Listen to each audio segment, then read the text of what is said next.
तमिलनाडु की राजनीति में इस वक्त जो चल रहा है वो किसी फिल्म से कम नहीं है। एक नई पार्टी, पहला बड़ा चुनाव और सीधे 107 सीटें। लेकिन असली ट्विस्ट अभी बाकी है, क्योंकि सरकार बनाने के लिए चाहिए 117 सीटें और यही 10 सीटें अब पूरे तमिलनाडु की राजनीति बदल सकती हैं। ये कहानी है थालापति विजय की, जिसने फिल्मों से निकलकर राजनीति में कदम रखा और आते ही ऐसा तूफान लाया कि पुराने राजनीतिक दिग्गजों की नींद उड़ गई है। उनकी पार्टी टीवीके ने पहले ही बड़े चुनाव में 107 सीटें जीतकर इतिहास रच दिया है। पूरा तमिलनाडु सिर्फ एक नाम बोल रहा है, वो है विजय विजय विजय। लेकिन राजनीति फिल्मों जैसी नहीं होती। यहाँ क्लाइमैक्स आखिरी मिनट में बदलता है, क्योंकि अब खबरें आ रही है कि सालों से एक दूसरे के खिलाफ लड़ने वाली डीएमके और एआईएडीएमके अब आपस में बातचीत कर रही है।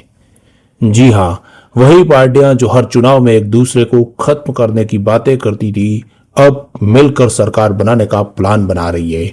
और इसकी सबसे बड़ी वजह है विजय थालापति को रोकना। सोचिए, एक अभिनेता जिसने अभी राजनीति में कदम रखा, उससे डरकर दशकों पुरानी पार्टियां एक साथ आने की सोच रही है। यही दिखाता है कि विजय एक प्रभाव कितना बड़ा हो चुका है। लेकिन कहानी यहाँ और खतरनाक हो जाती है, क्योंकि अंदर खाने ये भी खबरें हैं कि टीवी के अब छोटे दलों और निर्दलीय विधायकों के संपर्क कर रही है। अगर यह डील सफल हो जाती है तो पूरा गेम पलट सकता है। और यही वो ट्विस्ट है जिसने तमिलनाडु की राजनीति को सस्पेंस थ्रिलर बना दिया है।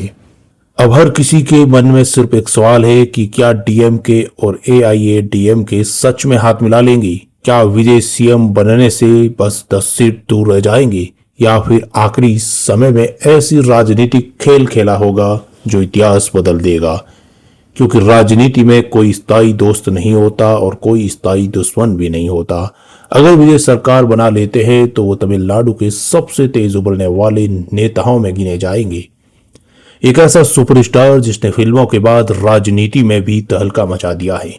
लेकिन अगर डीएमके और एआईएडीएमके साथ आ जाते हैं तो विजय का सीएम बनने का सपना रुक भी सकता है। और यही वजह है कि इस वक्त पूरा तमिलनाडु सिर्फ इंतजार कर रहा है कि अगर राजनीतिक धमाके का, क्योंकि आने वाले कुछ दिन तय करेंगी तमिलनाडु का अगला मुख्यमंत्री कौन होगा।